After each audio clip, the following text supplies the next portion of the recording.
nta rindi sengesho mu mutima. Porambwira Imana ngo narabimenye muri wowe niho hari ubutunzi bwose bw'ubwenge no kumenya bwahishwe muri wowe, ubutunzi bw'umutima, ubutunzi bw'ukuri, ubutunzi budaharurukwa, ubutunzi butava kuri mode. Abahanga barabizi muri ekonomi, ubu ntabwo ubutunzi bukirangamiwe muri petrole na essence, buri muri za Taiwan. Niyo mpamvu intambara itutumze muri Taiwan, nyabuna hari ubutunzi. Iyo mpamvu isi yose ari hiri. Nanjye ni muri Yesu hari ubutunzi. Nzakomeza ncukure, nzakomeza negere, ni muri we gusa harimo ubutunzi bw'ubwenge, ubutunzi bwo mu mutima, ubutunzi tutazakwa, ubutunzi nyabwo. Kubw'iyo mpamvu umuntu akora atikoresheje icyampa mugahishurirwa ubutunzi butagira akagero buri muri Kristo Yesu. Nabwiye madamu kandi yarabinyemereye, narabimusabye madamu wanjye, ndamubwira nikagira amahirwe yo kugutanga gupfa, please please. Ibintu byo kwandika ngo yavutse muri 80 na apfa muri 2000 na simbizi, uzabubiretse. Ahubwo uzandike ngo yasize avuze ngo azazuka. Nabyibagirwa kuko azabababaye, muzabimunyibukirize. Muranyumva? Ati yasize atubwiye senga ngo muzandike kuri bya bindi, gende twandika, muzandikeho ngo yasize avuze, yatubwirizaga yuko aruhutse azazuka, azazuka. Ngewe nzazuka mu bapfuye. Warubizi? Ngewe nzazuka mu bapfuye. Mbega inkuru nziza we. Mruka Yesu yaravuze, bamajije ngo ese ngo abantu iyo bazuka ngo bafite uhe mubiri? Arabareba ngo bazuka ngo abo bitwa abana b'Imana. Arahinduka ngo bitwa abana b'umuzuko. Ngewe senga ndi umwana w'umuzuko. Icyubahiro cyose ni cyawe Yesu, gushyirwa hejuru, guhimbazwa, gukomera, ubutware, ikuzo, ishimwe, kuzamurwa, gupfukamirwa n'ibyawe. Urabikwiriye, urabibereye, warabitsindiye, nta wundi buhwanye. Ni wewe wazutse mu bapfuye, wanesheje urupfu, kuzimu baragutinya. Satani yaratsinzwe, wagaruriye Imana abantu, wacunguriye Imana abantu. Uwera ni wowe, ukiranuka ni wowe, shusho y'Imana itaboneka, imbaraga zo gukiranuka, imbabazi z'abakwizera, ibyiringiro byacu, amaherezo yacu.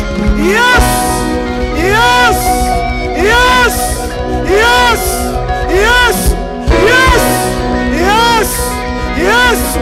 Izina ryiza, izina rihebuje, izina ry'imbaraga, izina dukirizwa. Yes, yes, yes.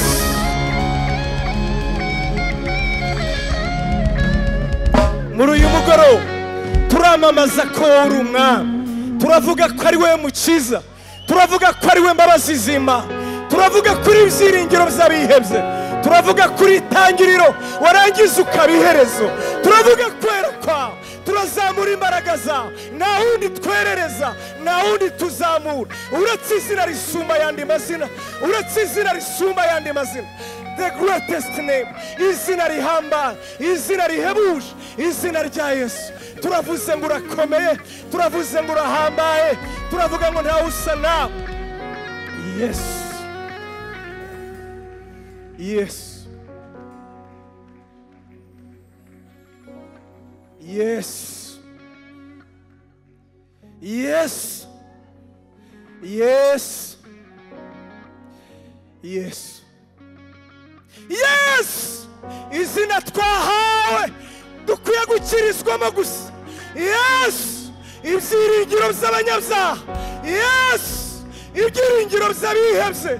Yes, yes, umakiriro yacu. Yes, imbaraga zacu. Yes, ugakiza kacu. Yes, yes. Nta wundi tuvuga, ni wowe twerereza, ni wowe tuzamura, ni wowe dushyira hejuru, ni wowe tuvuga uhebuje byose. Yes.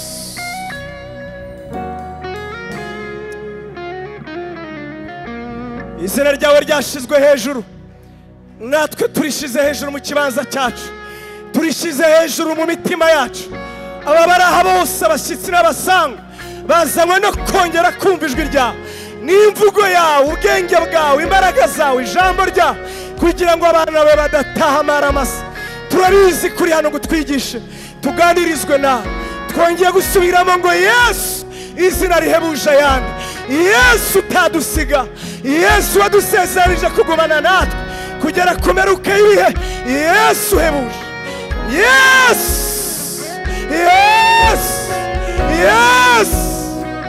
the greatest name Yes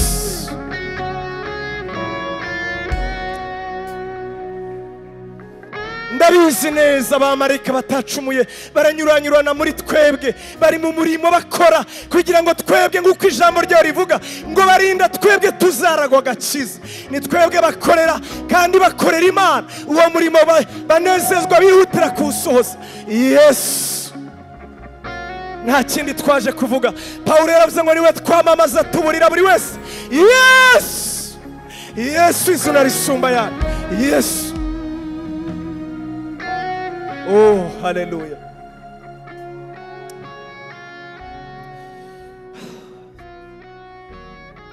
Hallelujah.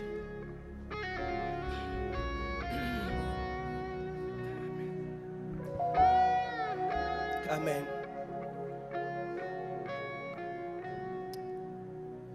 Hallelujah. Kondushaho kukwegera amaso yanjye arahumuka unzirikira ku birenge byiwe numva amagambo ankomeza umutima wanjye uragukunda kondushaho kukwegera amaso yanjye arahumuka azirikira ku birenge byiwe numva amagambo ankomeza umutima wanjye uragukunda zaririmbisha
banyengereho gake hano mwifashe nk'abantu babashyitsi kweri ndabizi ko atari uko mumeze kambe nuko baririmbisha impundu ijwi ry'agakiza koko Imana ishimwe ko mu birori by'umutima hatabamo umutumirwa reka twiririmbireho gato kandi ishimwe cyane zaririmbisha ijwi ry'impundu kandi hanyuma twumva ijambo ry'Imana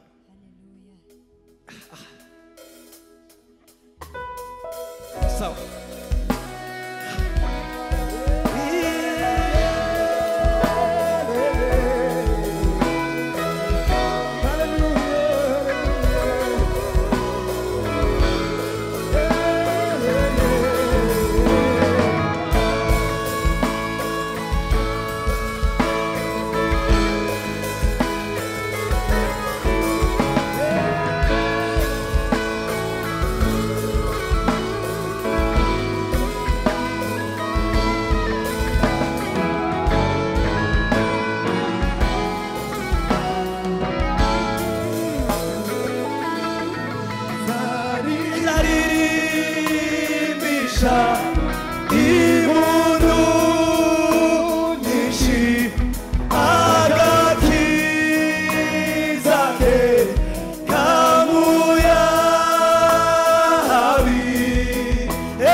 amaso yanjye arahumuka nzirikira ku birenge byiwe numva amagambo ankomeza umutima wanjye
kumwegera amaso yanjye arahumuka azirikira ku birenge byiwe numva amagambo ankomeza umutima wanjye uko ndushaho nzaririmba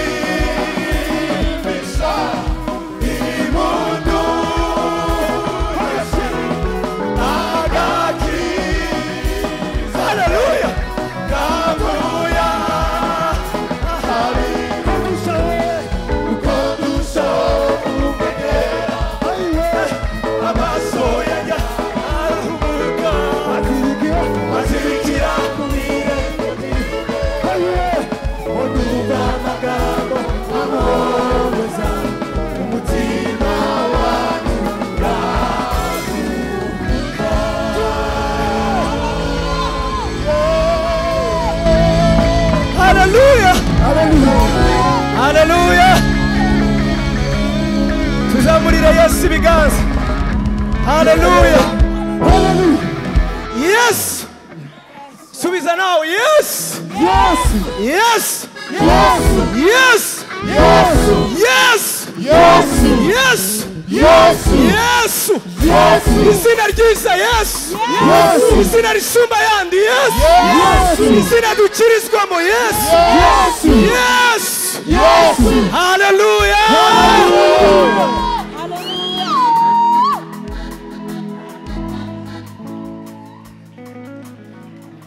Ndabona mushaka ngaho twongera mwicare. Ndabona mushaka ko twongera reka twicare. Twumve ijambo ry'Imana.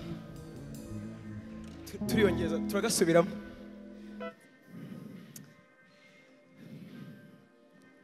Yo. Akwiriye icyubahiro Yesu. Amen. Ijambo ry'Imana ejo Pastor Didier yatwigishije neza cyane. Umutwe w'amagambo waravugaga ngo reka ntaza kubiparafraza nabi narabyanditse. Yaravuze ngo ibintu bitatu byadufasha kubaho ku bwa Kristo. Atubwira ibintu bitatu: icya mbere itandukaniro, icya kabiri inyungu, icya gatatu guhitamo. Hanyuma mbihinnye atubwira impamvu eshanu abantu bamwe bahitamo neza abandi nabi, kutinda. Twari turi kumwe ejo. Imana ibaho umugisha. Uyu munsi rero ntabwo njya kure y'ibyo, ahubwo muri nge nibajije ijambo Imana yashize ku mutima ngo tuganire, ngo twumvise impamvu nziza kuganira. Atwigisha pasiteri, dore impamvu, dore gituma, dore dore ukuntu wabaho ku bwa Kristo. Ariko bibyara ikibazo kivuga ngo none se ni iki cyashoboza kubaho ku bwa Kristo? Amen. Uyu munsi turaganira impamvu ebyiri, ya gatatu tuzayiganira ku cyumweru. Uyu munsi turavuga ebyiri, hanyuma kandi urumva namwe tugiye kuganira. Ubu nimvuga igihe bamwe bahita bitahira, ariko reka nke kukivuga. Iminota tugiye kuganira ni ukuganira kuri izo mpamvu ebyiri zituma zitera umuntu, zishoboza umuntu kuba yabaho ku bwa Kristo hanyuma ntamukoze isoni. Narinzi ejo nibagiye kubimubwira, mbere yo kubwiriza ndagusabye kugira ngo tuzahabe dutuje, tuzabanze twihane, tubwire Imana ngo turihannye rwose kandi bivuye ku mutima, kuko ngewe ndabizi neza yuko Yesu twamukojeje isoni. Hari uwemeranya nanjye?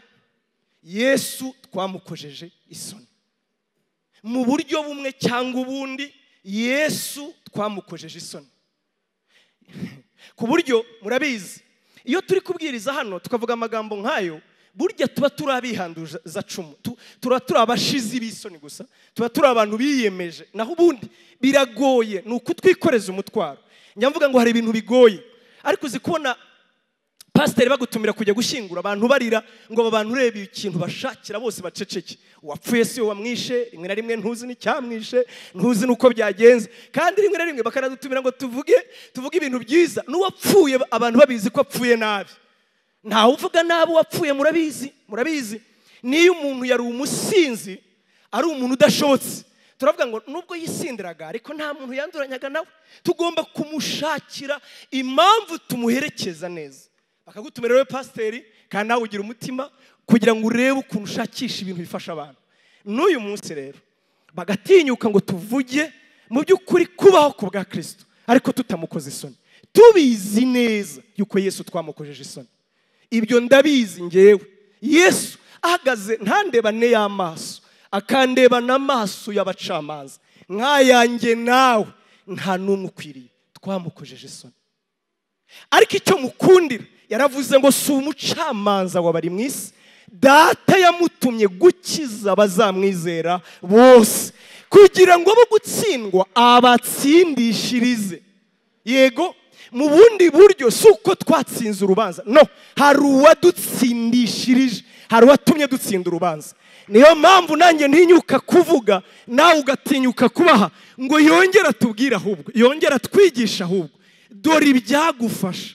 Kuko nawe uribaza ngo ndabishaka kubaho umukozi isoni, ntibisi byiza. Bavandimwe, ntabwo ari byiza. Uko byagenda kose, umuntu wakijijwe by'ukuri, ndasubiramo, umuntu wakijijwe by'ukuri afite ibyo yahombye ku bwa Kristo.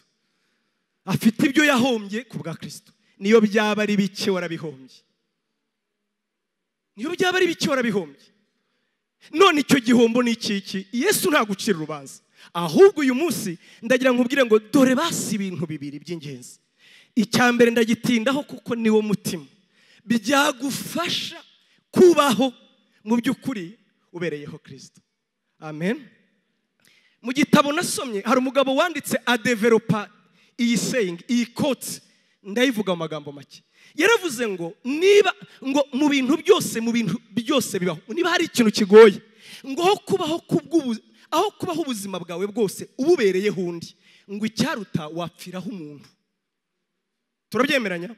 Aho kugira ngo ngewe senga ubuzima bwanjye bwose mbubereyeho wowe Didier, ibyiza wansaba kugupfira. Kubera iki? Tekereza, nirambariza umugore wowe uzi umurongore, nikorera amafaranga wowe uzi uhembwe, turi kujyana, nigurira imyenda wowe uze wambare, mbere yo guseka ubigenge. Kubaho ubuzima bwose ubereyeho undi ni umutwaro kuruta uko wamupfira. Mbega mvuze ibi ngibi rero, Yesu yaduhamagariye kubaho mu mutwaro, yaduhamagariye kutwikoreza iyo mitwaro. Ubu buzima mvuze nibwo bwitwa ubucakara, kuko umucakara ntabwo abaho kubwe, ntabyuka afite porogaramu, no, aberaho kuvuga ngo mbega bosi yatekereje iki. Ubucakara nibwo buzima bubi bubaho ku isi. mu kinyejana cya 21 dusohoyemo ubucakara bwarongeye bubaho. Kubera iki? Nibwo bwinjiza amafaranga menshi kandi ukoresha ubucakara ntacyo yashoye. Murabizi leta zunze ubumwe za Amerika zatejwe imbere n'ubucakara, ibyo twese turabizi. Ubucakara ni ikintu kibi ku buryo isi turimo y'ubu nubwo nyine iyobowe na kamere igerageza gushaka uko yarwanya ubucakara. None igitangaje rero, namwe nimwumve, Yesu aduhamagariye ubwo buzima ngo nimuze ngo mubeho ubuzima bwanyu bwose ku bwanjye. Utabyumva rero wamubwira ngo nanjye mbwira ngo upfire kandi ngiye sinzazuka nzaherayo, aho kugira ngo mbaho ubuzima bwawe bwose ku bwawe. Wikorera akazi ari wo wize ugira ute hanyuma we ubeho kubwi. Nujya no kurya uvuge ngo ntabwo ndi kurya ku bwanjye, ndi kurya kubwi. Ibyo bintu murumva byoroshye? Muracecetse nk'abavuga ati turaza kumva aho tujyana humura turajyayo.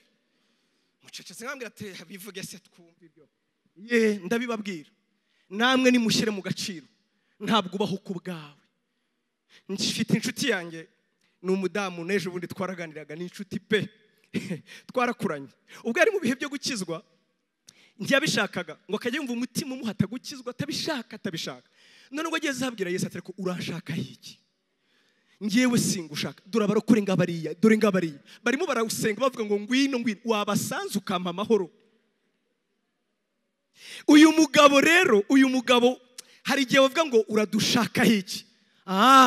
Uretse koza no kuhagera burya yanaduhamagariye kuba abacakara, kuko Paulo yandikiye abakorinto ibice 6 aravuga ngo ubwo yabacunguje amaraso ntabwo yabahamagaye ngo mukomeze mubeho ku bwanyu, ahubwo mubeho ku bwo wapfiriye akanabazukira.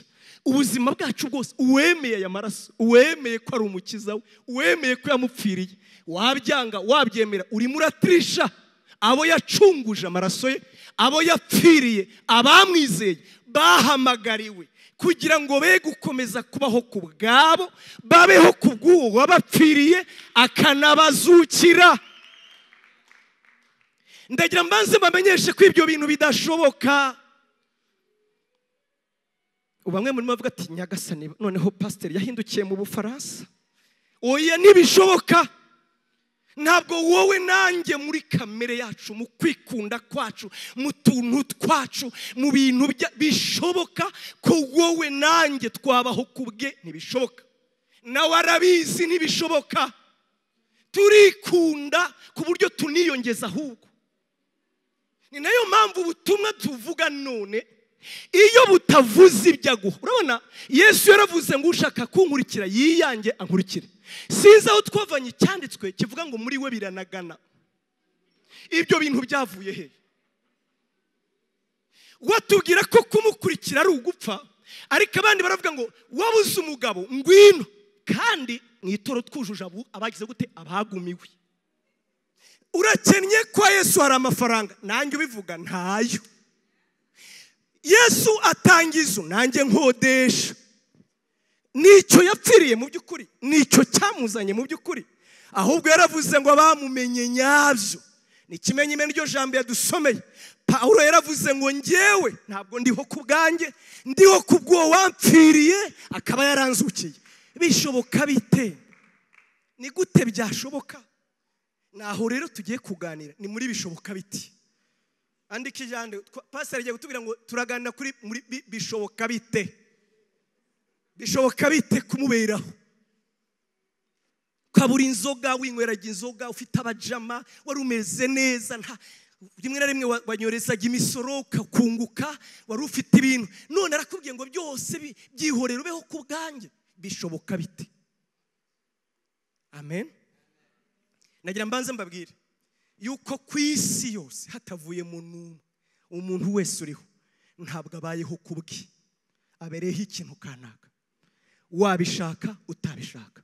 Bamwe babereyeho imiryango yabo, abandi babereyeho ibihugu byabo, abandi babereyeho akazi kabo, abandi babereyeho kwinezeza, abandi babereyeho amaproje yabo. Ndabaha sayingi imwe muzi, muri buku umugabo wavuze ngo imishinga yapfuye ngo niyo ba nyirayo bananiye kugira gute gupfira. ndamutsinze gusa ariko iyo senge namwe murayizi kameme ntago mujya mwumva mwebwe YouTube channel se hari umugabo wavuze ngo imishinga yapfuye niyo ba nyirayo banze gupfira mu yandi magambo wakagombye kuberaho umushinga wawe wakagombye kuberaho intego zawe ngewe mbereyeho igihugu noneho hari n'imihamagara abantu bakora bakabikubwira ngo uhereye none ntabwo uri uwawe uri uw'igihugu umusirikare arabizi yiteguye gupfira igihugu cye abereyeho iki igihugu abize mu maekole rimwe na rimwe politike kanaka iyo bigishaga basomye Machiavelli n'abandi barakubwira ngo iyi si iyo yirimo wowe uri umutegetsi ugomba kumva ugomba guhorana ibitekerezo yuko utariho ku bwawe ubereyeho nation ubereyeho igihugu abami b'abafaransa no mu gihe babarwanyaga mu gihe bashaka gukuraho revolution française bajyaga bavuga ngo ntabwo ngewe nakwiruka gutya ntabwo nagenda gutya n'igihe bashaka kumwica hari ukuntu yitwaraga kubera iki ntabwo ariho kubwe n'ishusho y'ubwami kanaka wabishaka utabishaka ubereyeho ikintu kanaka kandi ubwo bubata ntibushobora kukuremerera na rimwe d'ailleurs bamwe barabudefanda mwirirwa mu rusengero twebwe turakora nituruhuka ibyo bikamutera ishema kubera iki nicyabereyeho twazanye n'abagabo mu ndege twahuriye ndumva ari Turkish b'abarundi rwose bambonye bavuga ati umunyarwanda mwene wacu ugiye nyine barampamaga ati pastor tuzasengesha he ningewe ntizinza nkabona nyine kwa urwenya turaganira hatumva rero ati twebwe tumanutse i Kigali tugiye kunywa mitsingi uratekereza ndamubaze se tugeze ku kibuga mugiye he ati twebwe ntituryama turahera iri joro banywe mitsingi arimo arambwira imigabo n'imigambi iyo usubiye mu Bufaransa ndongera ngakora ngewe nzi Kigali kabiri mu mwaka wanamureba ukabona mitsingi kabisa zamugeze mu kwere wamureba ukabona mitsingiza ni umuntu mwiza ariko abereyeho kurya isi umbega byaratinze igisimeti kigiye kwaka soreze mu Nyakabanda cyangwa n'ahandi mutavugira ngo ngewe sinzi hagezweho muno misi bafite ibyo babereyeho mugani wa baragenda bagakora ayo bakoreye bakaza kuyanywera no kwishima n'umunezero nta muntu numwe ku isi adafite icyabereyeho ahubwo hari ikibafasha unyumve neza hari ikibabashisha kubaho muri ubwo buzima bataremerewe kandi ari cyo babereyeho nicyo nje kukubwira kugira ngo ubereho Yesu bishoboke hari icyo ugomba kumenya ukamuberaho kandi ubwo buzima butakuremereye na rimwe amen amen abapapa benshi bari hano bafite amahirwe yo kugira imodoka nanjye ndimo twagiye tuvuga amagambo nzi benshi ejo bundi nagiye ahantu mbwira umupasiteri yaradutwaye twagomba kujya ahantu kure kuvuga ubutumwa kure pe ahantu tugenda amasaha noneho yagenda nkumva namubwira nti waretse nkagufasha nkatwara imodoka kweri none ndamubwira ariko uri muri itonda atoya ati nabone ngiye ariko hari igihe nihuta arambwira ati ibyo nabikoraga ntarabyara uyu munsi abereyeho abana niyo atwara imodoka ngo iyo mvudutse nkavuduka ndavuga ngo ufite abana babiri n'umugore akagabanya urumva motivation ugira ngo si umunyenga ntukiri umunyenga ariko hari icyabereyeho gituma atwara buhoro turi kujyana nshuti zanjye yego kugira ngo umuntu abeho ubuzima bunezeza buberaho Yesu agomba kumenya iki kintu ntibishoboka subiremo ntibishoboka yuko wabaho ku bwa Yesu utabanje kumenya ijambo ryitwa inyungu Paulo yaravuze ngo kubaho ngewe ni Kristo gupfa niki profi inyungu kwisi nabonye Bibiliya iki gitabo nicyo cyonyine cyasaze gitinyuka kikavuga ngo gupfa ni inyungu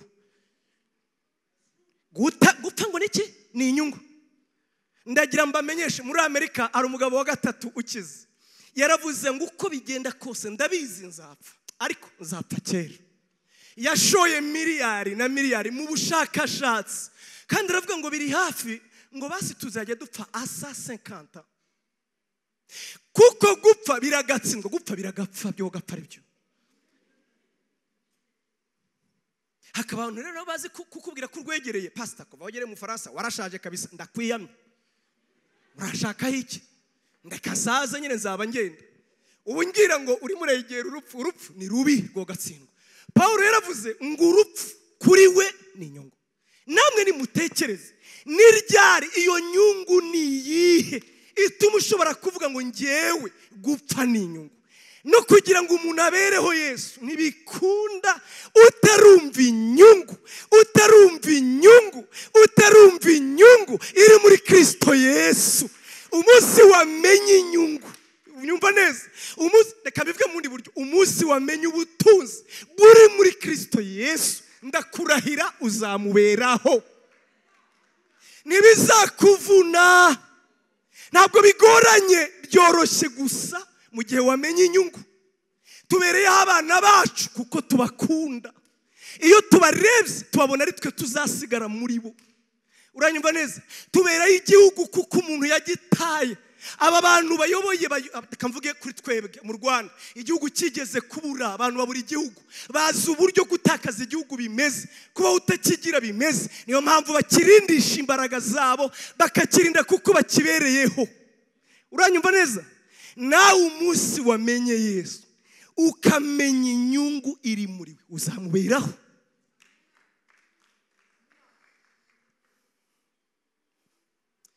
Yo, haleluya, haleluya. Yesu yatanze urugero, aravuga ngo ubwami bw'Imana, ubwami bw'Imana ubu mbabwira ngo reka mbagereranyirize, ngo bumeze ni ikigereranyo, munyumve ntibyuzuye neza, ni ikigereranyo. Ni Senga Emmanuel wari mu nzira, nkanyura inzu imbere y'inzu yo kwande yo kwa Pastor Didier, ni inshuti yanjye, ndagira mbikumenyesha niko byagenda. Nkanyura apana ku nzu yawe iruhande tu, nkabona namara kuhagera nkabona zahabu. Munyumve neza, ninjoro cyangwa ku manywa, dore inyifato yanjye ya mbere, zahabu. Nkareba niba ntawe uyahashize, nkabanza nkareba niba ntawe umbonye, narangiza nkareba ukuntu urabona isi tukubanana, nyicukurire, nyishyireho ishati, nyishyireho ibyatsi, mbigenze. Ngo ariko iyo zahabu ngo ntiwagombaga kuyivanamo ngo bitagusabye kuyitreta, byagusabaga kuyicukura, byagusabaga kujya mu kuzimu, yenda umu expert wo kumenya ahantu hari zahabu. Ngo hanyuma aratekereza, aravuga ati nzabona iriya zahabu nte ko atari mu kwanjye, ari mu kwa Didier. Turi kujyana, ngo ajya mu rugo. Ngiye iyo nsoma Bibiliya ndimagina, ubwo ni Senga naguze kwishyiramo, ndi kwibona nageze mu rugo, ndi kubwira wa mudamu wanjye nti turagurisha. Uvuze ngo iki? Turagurisha. Tugurisha iki se? Cya kibanza. Turagurisha iki? Ni imodoka turagurisha. Avuga ati umugabo wanjye mu mutwe zero, arasaze. Ndahamya neza ko yahamagara inshuti mumufashe, arasaze mu mutwe biranze, aviri Kigali, size ikibazo yagize, arimo aravuga ngo tugurishe n'imyenda y'abana n'ibindi. Kandi koko impamvu ni kugira ngo ngewe nkomveke Didi kugurisha ibyo atagambiriye. Uranyumva neza? Ibaze kumubwira ati ndashaka kukugurira, wankuba inshuro ntazi hariya ahantu utuye. Ngo ariko uyu mugabo nibaza ko yageze bati ndaguza, ndabwira nande, ndabwira na Olivier, ndaza kumwigisha tugurisha n'intarama, tugurisha n'iki, kugira ngo bwa butunzi nabonye muri we mbashe kubugeraho. Bibiliya yavuze ngo na Yesu rero wamenye ubutunzi muri we, ngo ubwawe uragurisha, ugurisha amahoro yawe, ugurisha ibitotsi byawe, ugurisha umunezero wawe, ugurisha iyo wamumenye uragurisha kugira ngo ubone ubutunzi buruta ubundi butunzi buri muri Kristo Yesu. Paulo yaravuze ngo mbabwire, yarimo aratavuga ibintu birindwi byiza yari afite tukumundeba. Navutse ndi umwiseri w'Abisirayeli, identite yanjye imesha agaciro. Hari icyo atavuze kindi ati sinicyo, n'iki gihe turimo ngewe fito identite y'Abaromani kandi nge nayibazweho nkivuka. Icya gatatu, ndi umuheburayo w'Abaheburayo, ndi umufarisayo w'Abafarisayo, ngewe ndavutse mu muryango wa Benyamini. Uko mundeba naranize, arabivuga arabitondekanya bya bindi byiratwa byose, ashiraho akadomo. Ngo ariko Imana ishimwe, aravuga ngo ariko ibyarindamu yanjye ibyarinda mu yanjye, ibyarinda mu yanjye nabitekereje ko ari igihombo. Bibiliya ibigira ikinyabupfura, nyumva neza. Mu Gifaransa, mu Cyongereza ntabwo bavuga bavuga amazirantoki, ngo nabitekereje nk'amazirantoki. Ninde wayakoza amaboko, ninde wayashyira mu mupfuka? Aravuga ngo ibyo ngibyo si kubera indi mpamvu, ni kubera ubutunzi butagira akagero buri muri Kristo Yesu. Kubera ubutunzi butagira akagero buri muri Kristo Yesu. Zayo ni Kimironko, twavuga ngo tugiye muri Nezeza Ijuru, twese tugapretendinga kugira ngo pastor atavuga ngo wewe wari uri hehe turi muri Nezeza Ijuru. Ariko mu by'ukuri nta kindi kikuzanye, nta kigusunika. Ariko hari abanda bari kureba imari, barimo barabona imari, bari mu byashara, barakubara nk'ababona imari. Nubwo utabibona, ntabwo twavuye mu Faransa kubera tuzi ubutunzi butagira akagero buri muri Kristo Yesu. Ubutunzi butagira akagero. Pawulo avuga ngo kubwe nahombye byose, ngo sinibyo, ngo hari ntazagaragara ko ntashitse, ngo ndamaranira kugera no ku muzuko w'abapfuye, ariko ubwo butunzi mbuhabwe. Ngo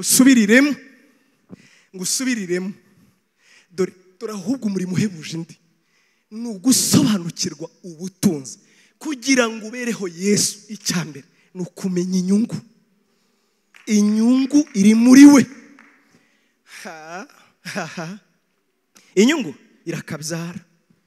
Rimwe na rimwe nigisha inyungu ku rusengero saa 3 za mu gitondo, mu nyumve neza, saa 3 kireka waraye inkera, ariko saa 3 umuntu aba yakangutse. Nuko ndi kwigisha, hari umudamu wari musinzira rwose, sindi gukabya, ndibuka twari materaniro y'Icyongereza n'Ikinyarwanda, ari masinzira saa 3. Umudamu sinzira rwose ko yaraye muri boîte Nyagasani saa 3. Noneho mpindura ikibwiriza subitema ku buryo niwasobanuraga atumvise icyo shatse kuvuga.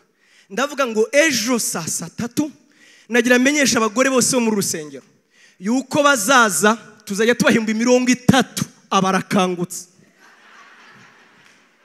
Twari tugeze kuki? Ku nyungu. Iyi nyungu zaje umuntu aba yeveye. Inyungu.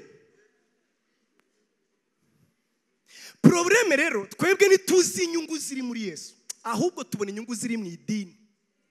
Niyo mpamvu aya matorero yacu abantu bayatesheje agaciro. Nawe Didier uri umupastori wagiye kurya ibya 10 niyo connotation, nuko byumvikana. Ndabareba wabivuze neza, ntituzabireka kubera ko twebwe tuzi inyungu iri muri Kristo Yesu. Iri muri Kristo Yesu. Kandi iyo nyungu nshuti yanjye nta n'uwayibwira undi ngo bikunde. Nicyo kibabaje. Reka mbabwire akantu kashimishije. Umugabo yaravuze ngo n'umunyamerika, yarimo asobanura amagambo biratandukanye, icyo bita ibanga n'icyo bita ubwiru. Secret and mystery, sibyo? Ibanga ni ikintu ngewe njya mumva abanyamakuru bavuga ngo nirihe banga bakoresheje ngo kugira ngo ugere kuri ibi. Mujya mubyumva? Imana ishimwe ngiye ntibarangiraho kuko baba bagowe. Nirihe banga bakoresheje ngo kugira ngo ngute ibanga. Erega natwe tukajyaho narakoze cyane kandi akazi ufite ejo wundi wakabonye maze iminsi 10 usenga. Ibanga rihe kwere. Rimwe na rimwe babibereye kuri chat ngo ibanga rero ngo kandi tuzi gukoperana ngo nugukora cyane ngo ibanga buriya ngo ngewe rero ibanga. Rimwe na rimwe yenda da urarifite ntacyo. Ibanga ni ibintu umuntu akubwira. Rimwe, kabiri, gatatu wakora ibi, wabigenza utya, ukamera gutya. Icyo nicyo bita ibanga. Secret. Mystery. Ubwiru. Nuburyo iryo banga umuntu aribamo mu mutima. Uranyumva neza?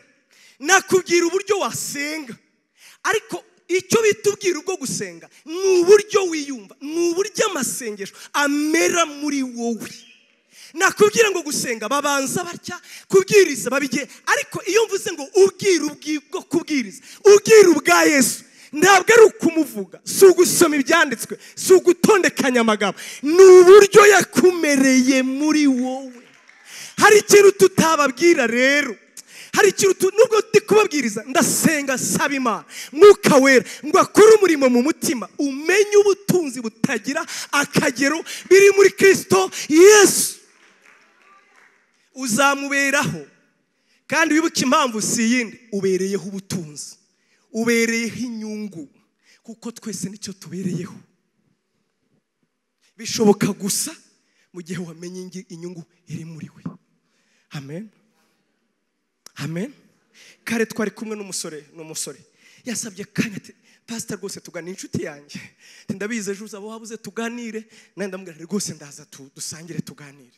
Ni umucuruzi yasohoje ari kuri telefone yego ni 20,720 kayasashe mwe pastor nagukuriraho 200 abarakubye aturaho pastor aho ni yego turongera kandi mukanya babarongera bampamagaye yego urazifite ndazifite ubwo numvaga ibyo asubizanye yewe ndazifite oya zarazamutse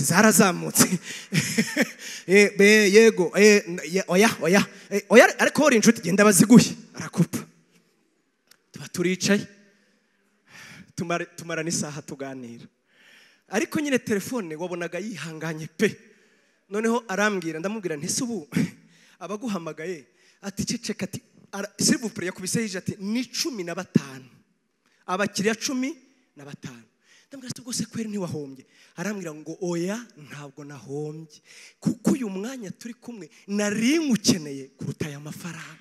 Urumva icyo bita inyungu ntibarwa gusa mu mahera inyungu ibarwa mu cy'umutima wawe watwawe nacyo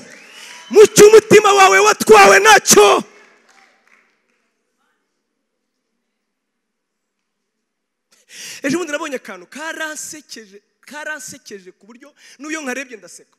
Umugabo baramugonze baba YouTubers bacu bajya kumubaza ati barakugonze ati barangonze ati habuze gatungo ati hanyuma se bamaze kukugonga watekereje iki ngo ndaravuze ngo niko koko mana yanjye ngo ubu ndapfuye ngo championnat zitangiye ibaza ikintu cyamubabaje ariko yarabivuze numva mwibonyemo gakeye ndavuga nti warupfuye nabi kwe championnat ziko zari zitangiye koko narasetse ibaze ntavuze ngo nari mpfuye ntarongoye nari inyungu wabona abereyeho football nari mpfuye umviriza rero ngo kandi noneho ngo Arsenal twaraguze cyane nta nyungu afitemo ariko afite inyungu hehe aho tutareba ku buryo kubagaruriwe ubuzima amaso abona yo manu himbazwe championnat zose nzazireba. Wowe ubereyeho iki inyungu yawe ni iyihe?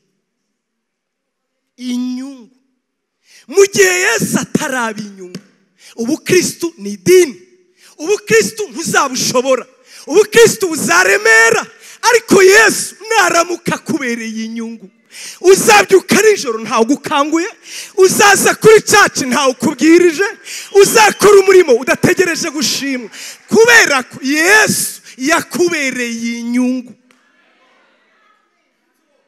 Inyungu siravese ko ariho ninda Paulo yandikiye abakorosayi ngo si wowe wabwirije itoro ry'abakorosayi oya ngo ariko kuko waribwirije yabwirijwe na Paulo ngo hanyuma haza abantu batangira impaka baravuga ngo ariko Yesu n'abamarayika n'indurutundi bimeze bite noneho yandikira Paulo amubwira ati nagize ikibazo ngaho dufasha niyo mpamvu yagerageje kuvuga Yesu aravuga ati Yesu mbabwira bavandimwe Yesu mbabwira abura ukuntu amuvuga aravuga ngo niwe shusho y'Imana itaboneka ngo niwe mbaraga z'Imana yacu zitagaragara aravuga ngo kuzura kw'Imana ngo kose kuri muri we mu buryo bw'umubiri ibice bibiri rero umurongo wa 3 aravuga ngo reka mbabwire Imana ishimwe aravuga ngo Yesu mbabwira ngo muri we ni mu butunzi bwose bw'ubwenge no kumenya byahishwe ni mu butunzi bwose bw'ubwenge no kumenya byahishwe. Murabizi neza ngewe n'abandi tungana hari abantu tujya duserereza ngo twitwa ba orawazi murabazi ba orawazi Ottawa Ottawa ngo ni Orawa New York City mwavuga ngo za computer ba orawazi niko tubita ba orawazi bahora wazi izyo muhuye warize muri koredo do Kimironko do Kicukiro do Gatenga mugahura wowe ujya wumva ibintu bigutitiramo gutya gusa yavuka agira ati sorry sorry kajya Nyagasani Mana ushakisha impamvu ikuvana wamureba ukavuga ati warize kweri buranda sena avuze igifaransa ajya avuga igifaransa kumva arangereza kweri kuvatura warize kweri ariko nagira nkumenyeshe neza Paulo yaravuze ngo muri we ni mu bwenge bwose no kumenya byahishwe nibyigirwa Orawa nabwo byigirwa Harvard nabwo ari muri Yale University nabwo ari Louvain hari ibintu twigira muri we ni mu bwenge bwose no kumenya byahishwe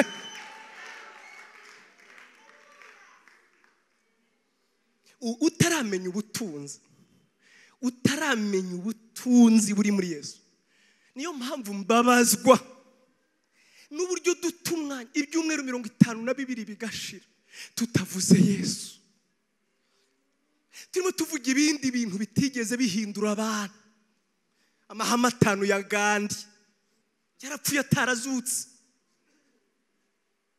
rimwe na rimwe uziko ari yumva abantu babwiriza batabizi barimo barigisha yoga gutoragura gusa Petero yaravuze ni Paulo ngo uyu Yesu tubabwira nimugira ngo twaramurangije reka da dufite byinshi byo kumuvugaho ndetse bimwe muri byo bigoye no gusobanura bimwe muri byo bigoye no kubibasobanura akwiye kuvugwa ku wa mbere akavugwa ku wa kabiri akavuga ku wa gatatu kugira ngo duhishurire abantu ubutunzi buhishwe muri we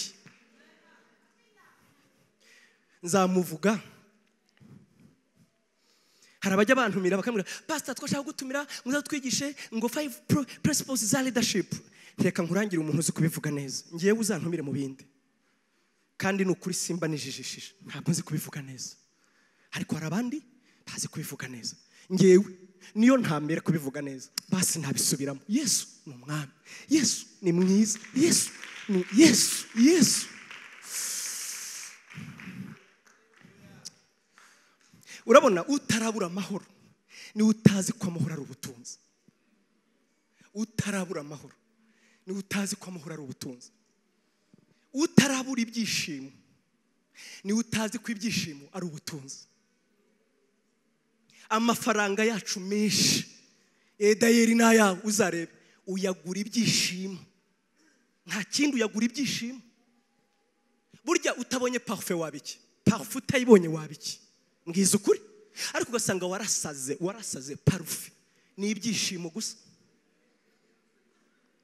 namwe nimwibaza kandi bakakubwira ati nayo amaparfait agira amazina atabaho ange ou démon scandale tu es belle ni muza amazina yabo se ku buryo urabira banyine ugasanga ni ange ou démon nyine ni scandale nyine utayibonye ngo wabiki warasaze ubwo ngo bwaratakaye urimo uragura ibyishimo urimo uragura ngo nabandi babimenya iyo mbabaga parfait nakahe ni scandale ubihindura iki nawe kandi ubwo nawe uramupashije nyine ntabonye scandale rega scandale kaba scandale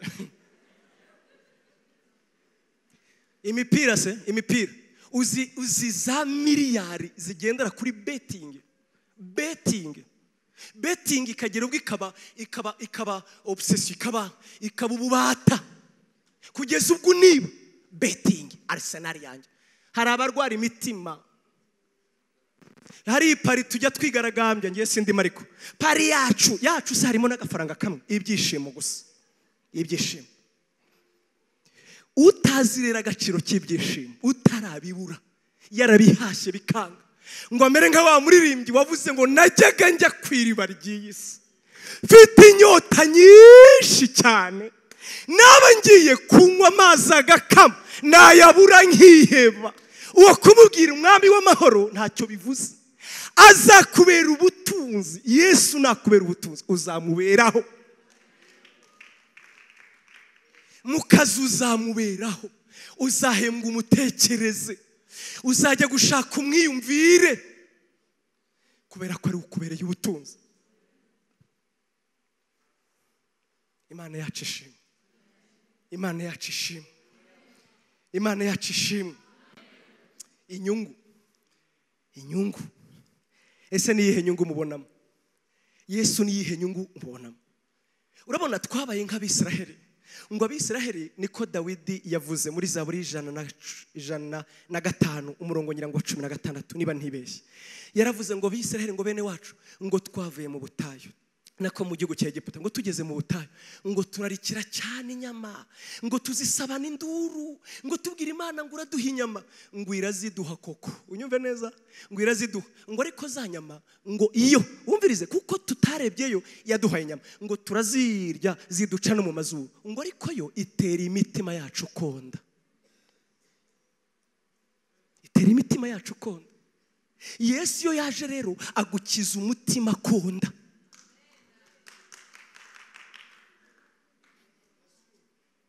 Nutamenya Yesu ngo akubera ubutunzi. Bavandimwe nababwira ubutunzi bwe bwinshi cyane ariko hari uburenze ubundi. Uyu munsi nabwiye James na Daniel bagize ikibazo gituma bataza mbabwira nti ejo ngiye mfite indirimbo muzaze mumfashe. Bagira ngo ndakina ati ngiye nzaririmba muzabe muhari mumfashe. Ati ni yihe ndirimbo se? Iravuga ngo hahirwa ufite isezerano ry'umwana w'intama. Baraseka ati senga zanze Neza Dore. Ariko nibyo gusa bantengushye ntibaje sindi buririmbe. Ariko ndari kuririmba ngo hahirwa ufite isezerano ry'umwana. Ejo ntimwabonaga mbyina uzi impamvu iryo sezerano ndarizi neza.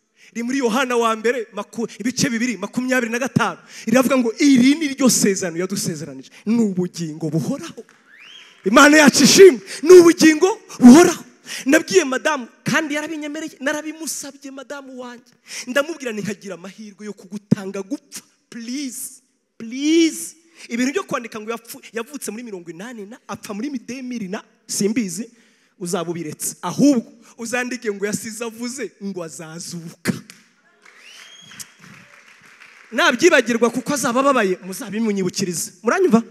Ati yasize atubwiye senga ngo muzandike kuri bya bindi gende twandika muzandikeho ngo yasize avuze yatubwirizaga yuko aruhutse azazuka ngewe nzazuka mu bapfuye. Warubizi?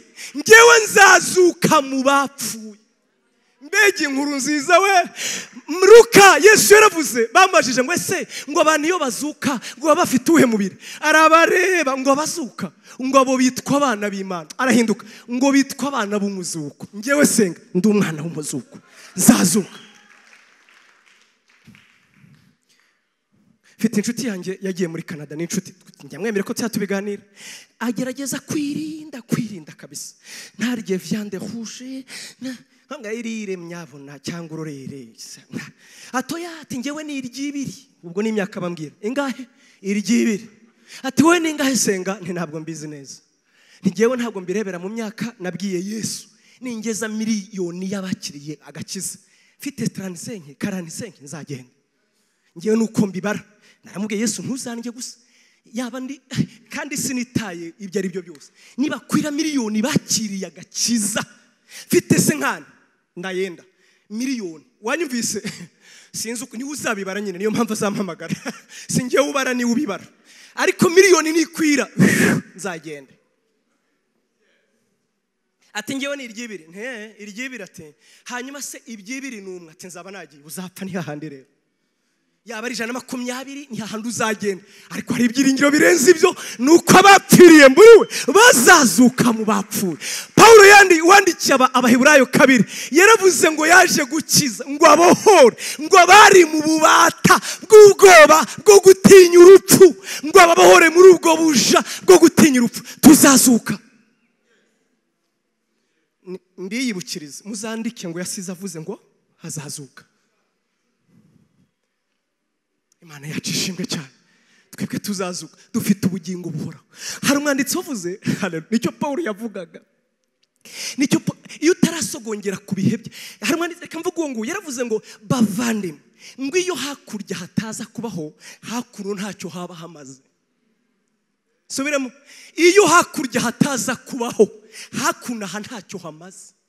namwe nimwibaza tumara imyaka 80 ndagira mbamenyeshe ko twese atavuyemo numwe dupfa dukenyutse mu mibare ya Bibiliya kuko niko Imana yavuze ngo imyaka yabo nzayigabanya nyigira 120 ngo irigarura atoya 70 ngo nibagira intege bizaba 80 twese atabuzeho numwe turakenyuka. Hari umusaza umwana we yigeze kwegera umwuzukuru yari afite imyaka 82 ngo aramureba atareko sogoko atuba urupfu ruje rukavuga ngo hagati yanjye nawe rutware nde. Umwana amureba urumva icyo ashakaga urabyumva aramureba ngo narubwira ngo nirwihitiremo. Uramubwira gupfa se ni wowe bibona naho warakenyutse. Twese tugenda nta kintu tubonye. Akuze ni wowe ubizi akuze hehese nuko gusa imyaka yanze twese turakenyuka ariko Imana ishimwe yasize atubwiye yuko azatuzura. Nibyo byari ibyiringiro bya Yobu aravuga ngo icyonzi umucunguzi wanjye ariho umunsi umwe azahagarara mu isi amaso yanjye azamureba ntabwo arayundi. Ngibyo byiringiro niyo mpamvu Paulo yavuze ngo nimumaranishanye imibabaro gusa kugira nabaye amagambo Kristo Yesu azaza abamwizeye bazazuka mu bapfuye tuzamusanganira tuzumva ijwi rya marayika ukomeye n'ijwi ry'impanda rivuga ngo ni muze twebwe abapfiriye muri we tuzazuka. Ndabizi neza tuzazuka. Uw'ibyaha bitararemera ni utaza agaciro k'imbabazi. Uw'ibyaha bitararemera urabona barokoreye tuvuga ngo nari umunyabyaha uburega atari kwashisha nkaye wakoraga iki. Ntabwo burya ibyaha bigaragarira mu bwinshi n'amazina yabyo ahubwo ibyaha bigaragarira mu mutima uremerewe nabyo. Uburemere bw'ibyaha bupimirwa mu mutima uremerewe nabyo. Uwo rero haleluya wari umeze nka mukristo ngo yumvaga ibyaha byari umutwaro yikoreye ngo akajya yumva uwo mutwaro uzamuzika nta kabuza ngo akajya aririmba ngo bugingo ninde wanduhura ngo hura n'inkuru nziza yamubwiriza butumwa ngo imurangira ku musaraba aho yakurirwaho umutwaro. Ahageze niyo mpamvu yaririmbye aravuga ngo bavandimwe kuri njyewe iri ni ryo tangiriro ry'umunezero wanjye umutwaro wari undiho waraguye. Ubwo butunzi rero ntibwumva biki gihe barumva tuvuga ibintu bya nta kigenda. Bavandimwe uwo Yesu atarabera ubutunzi nagamukurikira. Kumukurikira ni umutwaro. Niyo mpamvu yavuze kuwa mbere turatuberane mu giterane tuzaba tuvuga inkuru nziza yitwa ngo yaje kuturuhura. Haravuga ngo ngewe uko mundeba nazanywe kugira ngo mbaruhure kandi umutwaro wanjye ngubikoreze kuko utaremereye. Yego utaremereye. Ku cyumweru tuzavuga amagambo Paulo yavuze aravuga ngo ngewe ati umurimo ntawukoze nabona ishyano ati kuko ngukora mpatwa. Kinyarwanda cya pasteur ntimukakizere uri afite Kinyarwanda gikenge cyanjye ni igiswikiri ni Kinyarwanda kindane ni cya Kinyarwanda cya kindi kigi yavuze ejo nyine kwa kundi kw'igifaransa yaravuze ngo ndahatwa ngiye uyu murimo ngukorana guhatwa. Yahatwaga ikisi ngo yahatwaga n'urukundo rwa Kristo. Ndabatumiye ku cyumweru bahatwaga n'iki urukundo rurahataho kabyara urukundo rugera ku musore utazi kuvuga rukamugira umuhanzi akajya kureba akabura ko kubwira ati sheri nzakubera bote mu muganda ngewe akakureba ati nkubere moto muri amboteyaje kuko arimo arashaka isubirajwe. Urukundo rukakuririmbishi utazi kuririmba uri nk'igikeri. Urukundo sha ngo rurusha imbaraga urupfu. Urukundo ruhereza umuntu inyenyeri atarayibona ati zira nyenyeri zose nizawe se we nizawe tindaziguhaye zose. Ramurusha n'imbaraga ihata umuntu, imbaraga ikubuza gusinzira. Nusi ukagera ukarara utekereza Jeannette wigaragura gutya ukongera ukagaruka hano bukarinda bucya Jeannette mu mabara yose. Urukundo rwa Yesu rwakugezemo. Urukundo rwa Yesu rwakugezemo ndakubwiza ukuri, kumukurikira ntibigoye, kumuberaho ntibigoye, bigoye gusa mu gihe ubyumva mu mutwe, mu gihe bikiri ibanga bitaraba ubwiru. Gukurikira Yesu ni umutwaro. Ariko abamumenye neza muri Mariko bagenda bavuga amakuru, ndasoje muri Mariko bakwiye kuvuga amakuru, agakomeza kuvuga akajambo ngo the hardness of heart, ngo imitima yabo yari ikinangiwe. Imitima yabo yari ikinangiwe. Ubwo yavugaga abigishwa ngo imitima yabo yari ikinangiwe. Rimwe utekereze, Yesu aravuga ati biragoye ko abatunzi binjira mu ijuru, bimeze nk'uko umukire yanyura mu juru ry'urushinge. Abakanguye umutima wa Petero. Petero aravuga ati avuze ngo iki? Ati gukurikira njyewe biragoye, uri umutunzi ntibyakunda, afazari wanyuze umutwe mu zuru ry'urushinge. Petero ndamukunda ntiyaryaga umunwa, abaramvugiye njyewe, abaramvugiye. Aravuga ati tuburetse we ko twasize ibyacu tukagukurikira, ubu urashaka kuvuga ko byarangiye twaviriyemo aho ngaho? Nicyo ushaka kuvuga? Homboka twarahombye. Yesu aramureba, imitima yari ikize gute? Yari kinangiwe. Aramureba ati humurarega uwasize byose, agasiga se, agasiga nyina, agasiga azabikurirwishije. Nataga ati ntiwumva se, ntiwumva. Ariko muri Luka ndahakunda yongeraho ngo ariko n'umubabaro nawe azawukubirwa inshuro. Ibyo ntabyo bumvise, bagarukiye gusa kuri hehe? Ishuri ijana. Ntiwumva se, amazu sanfa. Niyo mpamvu turimo indirimbo double, ubu twageze kuri triple, ubu tahabzabana kadro je sais pas. Kubera ko tugomba kongera paka tugeze ku ishuri ijana. Ariko umunsi yasobanukiwe Yesu, umunsi yamumenye, yagize ubwiru muri we, yamwe-experiences. Imana yacu ishimwe cyane. Imbere y'urupfu yaravuze ngo mwe kumbamba nk'umwami, ahubwo mumbambe ncuritse.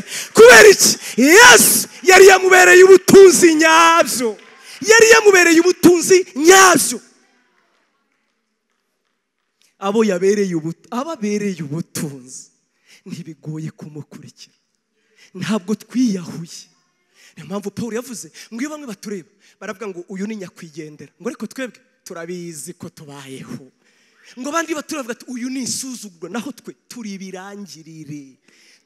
Bazi ko turi ntamenyekana. Uwe ntiyarebaga hakuno, yarebaga hakurya. Uranyumva neza?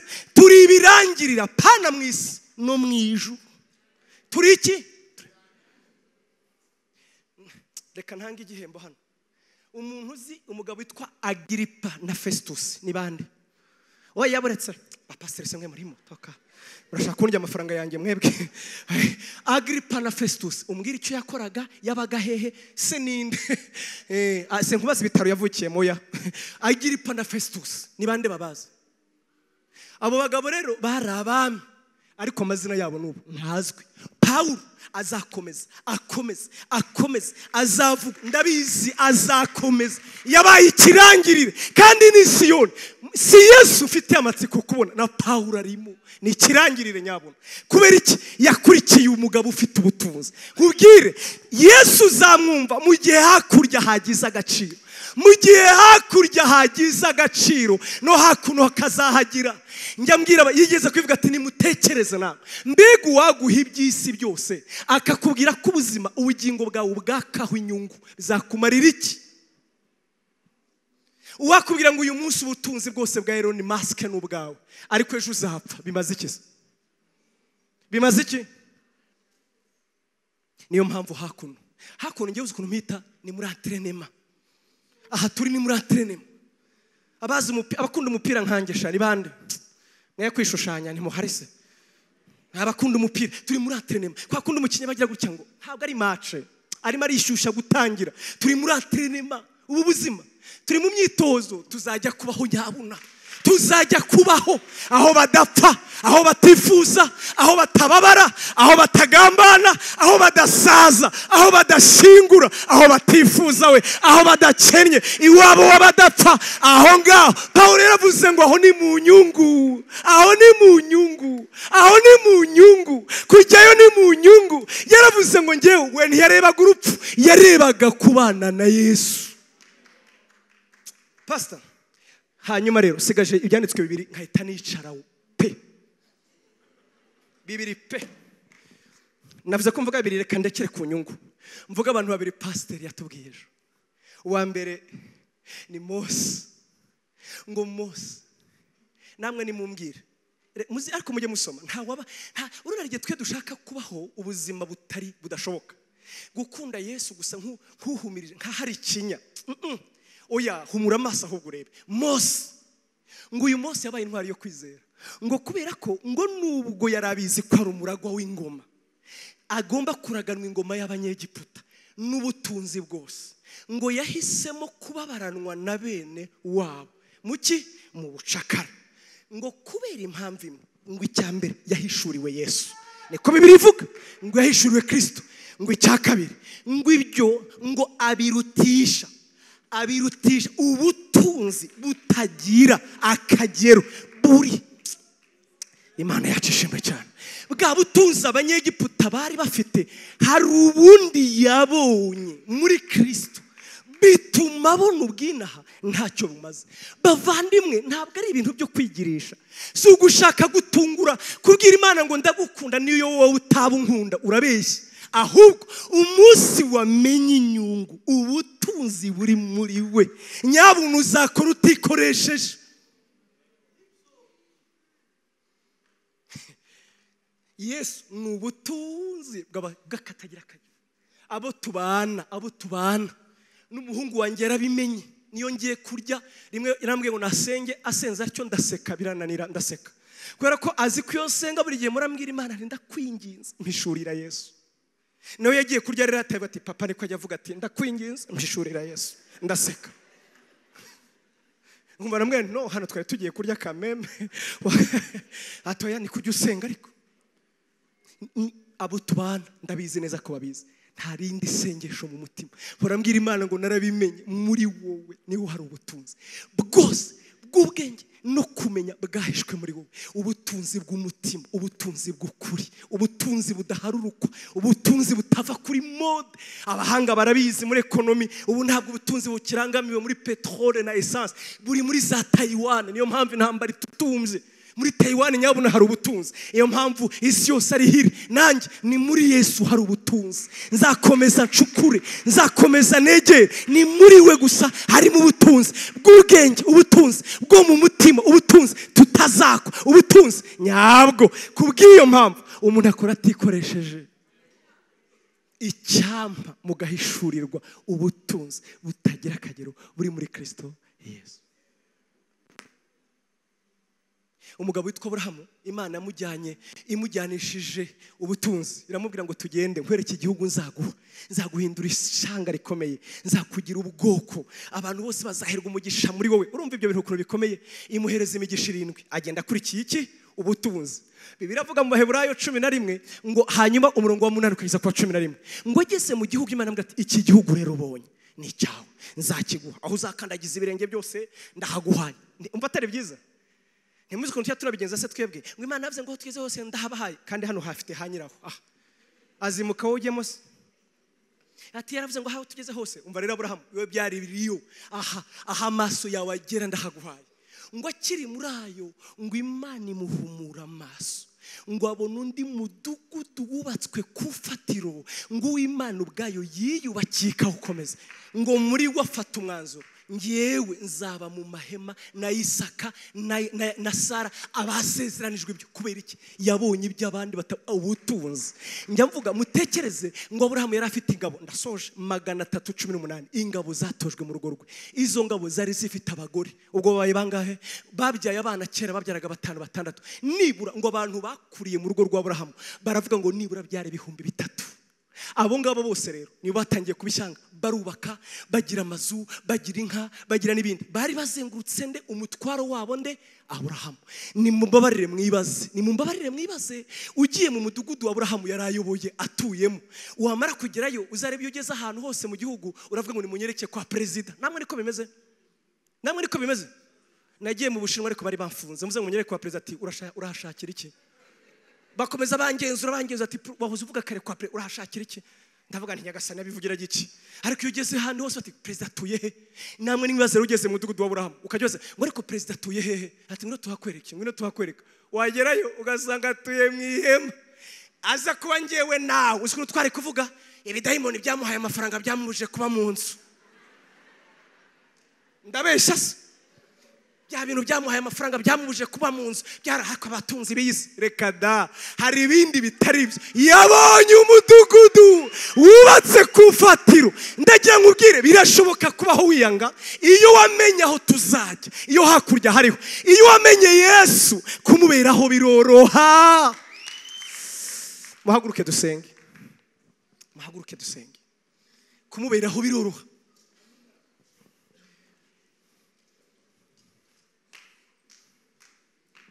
Kumuberaho biroroha. Ubutunzi butagira akagero buri muri Kristo Yesu. Reka nanjye ngusabe usengane nanjye iri sengesho rito rivuga ngo Mana ndakwingenza mpishurira, disposa umutima wanjye ku butunzi butagira akagero buri muri Kristo Yesu. Bwiza Imana ukuri w'ibindyaryo. Yibwira ati kugeza uyu munsi nta butunzi numvaga ngewe. Wiyibera indyaryo. Yibwiza ukuri. Ubutunzi ubuhese sakasa ku mutima. Koko Yesu akubereye ubutunzi. Koko urumva muri we hari ikintu ushaka. Hari ikintu uvuga ngo nagurishe bya yaba cyagurwaga amafaranga nayatanga, ariko Yesu nkabona kiriya hari gihari. Niba gihari rero bwira Imana ngo mpishurira Yesu. Mpishurira Yesu. Mpishurira ubutunzi buri muri we. Mpishurira inyungu izatuma muberaho, kuko inyungu ni izatuma niyanga ngakurikira Yesu. Imana yacu ishimwe cyane. Reka dusenge. Rambura ibiganza byawe. Data mu izina rya Yesu ndagushimiye ijambo ryawe. Ngewe naba turabizi neza ko tubaho kenshi tugukoze isoni, ariko ijambo ryawe ryatumenyesheje nk'uko Paulo byamugendekeye, Petero byamugendekeye, n'abandi byabagendekeye, nk'uko byagendekeye John Knox akavuga ngo ndapfira muri iyi mbeho, ariko nutampereza Scotland, nutampereza iki gihugu, ndemera gupfira muri iyi mbeho. Mana mpereza me. Hari ubutunzi yabonaga bumurutira amagara, hari ubutunzi yabonaga bumurutira iby'isi, hari ubutunzi yabonaga bimurutira kubaho akifuza. Niyo mpamvu ijambo ryawe rivuga ngo imbabazi zawe ngo nizo gukundwa kuruta ubugingo. Ababimenye bazegurira ubuzima bwabo. Barabizi ko kubaho kwaba ari guto kuruta uko imbabazi zawe zaba mu buzima. Ndasenze ma duhishurire Yesu we butunzi bw'ukuri. Harimo amahoro muri we, harimo ubuzima muri we, harimo ibyiringiro by'ukuri, harimo n'ibitabarika, harimo n'ibyo tutarabona, kandi hari n'inyongezo nyuma yabyo. Wabyise inyongezo. Ntabwo amafaranga ari ubutunzi bw'ukuri, ahubwo ni inyongezo. Ntabwo kurongora ari ubutunzi bw'ukuri, ahubwo ni inyongezo. Ntabwo gukira indwara ari ubutunzi bw'ukuri, ni imigisha ikurikirwa ubutunzi. Niyo mpamvu sense ngo duhishurire Yesu. Uduhishurire Yesu. Uduhishurire Yesu. Tumenye ubutunzi butagira akagero. Tumenye imbaraga zamuzuye mu bapfuye. Tumumenye. Niyo mpamvu ryari isengesho rya Paulo ngo iteka mora n'ingingi Imana ngo ibahishurire Yesu kugira ngo mumenye imbaraga zamuzuye mu bapfuye, mumenye ubwiza bw'umurage azaraga bera, mumenye ibyiringiro nibyo twiringizwa nawe, ibyo azaraga abamwizeye. Ndasenzema kugira ngo duhumure amaso, ngubwo butunzi nyabwo, ngubwo butunzi nyabwo, imitima yacu itwarwe nabyo gusa nawe, kugenda nk'uko wagendaga imibereho mishya yo muri Kristo Yesu. Ndasenze humura amaso, kangura imitima yacu inezeza ijuru. Reka ababicaye aha n'abazakurikira bose, mwami bazakurikira bose bari kuri online, bazareba ubutumwa, bifuze bamaranire umwuka wera akore kuri bo, ahumura amaso, yuzuza inzara kugira ngo bamenye ubutunzi bw'ukuri. Yesu mwana w'Imana, muri we yaravuze ngo yafashe imigisha yose yo mu buryo bw'umwuka iyibumbira muri Yesu iramuduha. Ni muri we harimo ubutunzi bw'akaburarugero. Ni muri we. Niyo mpamvu Paulo yavuze ngo aramaranira ngo harafata icyo Kristo yamufatiye. Humura amaso yaba bamenye icyo Kristo yabafatiye, babone icyo Kristo abafitiye, babone icyo Kristo abafitiye. Imitima yacu bimaranire, itwarwe, yifuze, isonzere gusingira icyo Kristo yabafatiye. Ndabizi abafitiye amahoro atemba nk'uruzi, abafitiye ibyiringiro bitagajuka, abafitiye imbaraga zibane amenyeshereza ibyaha, abafitiye umucyo niwe kimara nzara. Genderera imitima yabo ubagirire neza, maze icyubahiro kikugarukire nyiribihe. Tugukomeye amashyi, turavuze ngo uhimbazwe kuko wumvise gusenga, ni mu izina rya Yesu, amen. Imana ibahe umugisha.